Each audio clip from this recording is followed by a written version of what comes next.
I get it, you've been scrolling through endless camera listings, seeing glossy shots of PTZ rigs that promise studio-grade 4K, seamless auto-tracking, and 30 zoom that never loses focus.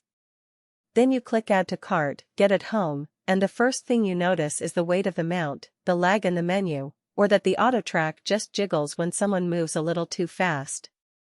Those little disappointments add up, especially when you're planning a live worship stream or a small venue broadcast and you can't afford to troubleshoot on the fly. If you're on the fence about a PTZ camera, this review is here to help you avoid that mistake. Link is in the description if you want to check the product details on Amazon. First off, the Telycam Explore SE sits in the sweet spot between the budget PTZ crowd and the high-end broadcast rigs you see on major networks.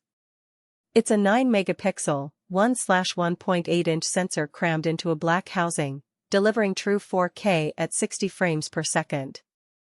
That alone sounds impressive, but the real question is, does it hold up when you're actually pulling a live feed, switching between close-ups and wide shots, and trying not to lose the sermon speaker in the background? Who should consider this camera? If you're a church tech director who wants to stream 2-hour services with crisp images, or a freelance videographer who needs a reliable PTZ for weddings, corporate talks, or small-scale productions, the Explore SE checks a lot of boxes. Its 30 optical zoom is a game-changer for venues where you can't get a crane or a dolly. You can set the lens to capture the whole sanctuary, then zoom in on a soloist without losing detail. The sensor's 9MP resolution means the image stays sharp even at full zoom, something many lower-priced PTZ units simply can't promise. The auto-tracking feature also deserves a real-world test. In my own setup, I rigged the camera on a ceiling mount in a 2,000 square foot auditorium. When the worship leader moved from the front of the stage to the side, the camera kept him centered, thanks to the built-in tracking algorithm. The transition was smooth enough that I could forget the camera was even there, which is exactly what you need when you're juggling a live mix and don't have a dedicated operator constantly tweaking focus. Now let's talk about the practical side of connecting everything. The Explore SE offers a buffet of outputs: 12G SDI, 3G SDI, HDMI, USB-C, and even NDI-HX for IP-based workflows.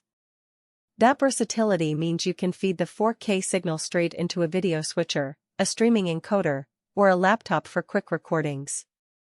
The PO++ support eliminates the need for a separate power block. One high-power Ethernet cable does both power and data, which simplifies cabling in tight venues.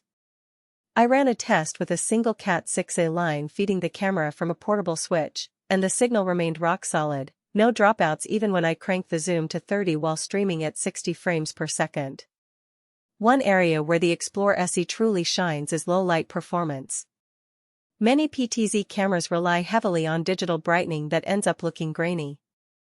Because this model uses a larger 1/1.8 sensor and a 9MP CMOS chip, it retained detail in dimmer sections of the hall when we dimmed the house lights to 30% for a more intimate worship set.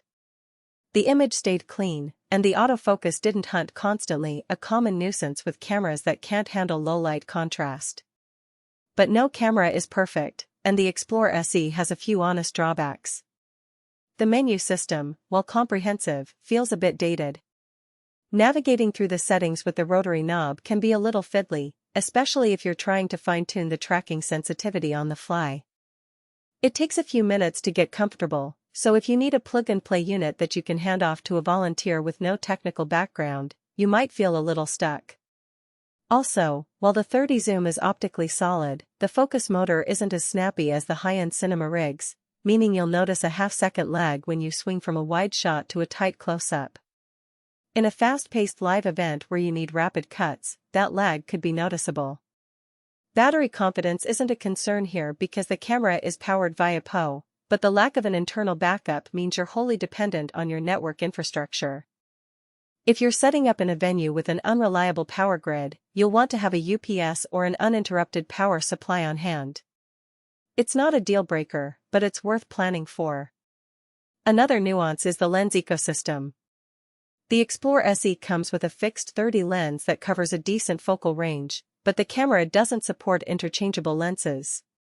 If you ever need a wider angle without resorting to zooming out, you'll have to look at other PTZ models that allow lens swaps. For most churches and event spaces, the fixed lens is sufficient, but if you're a production house that frequently shoots varied locations, the lack of flexibility could be limiting. So, who should skip this camera? If you're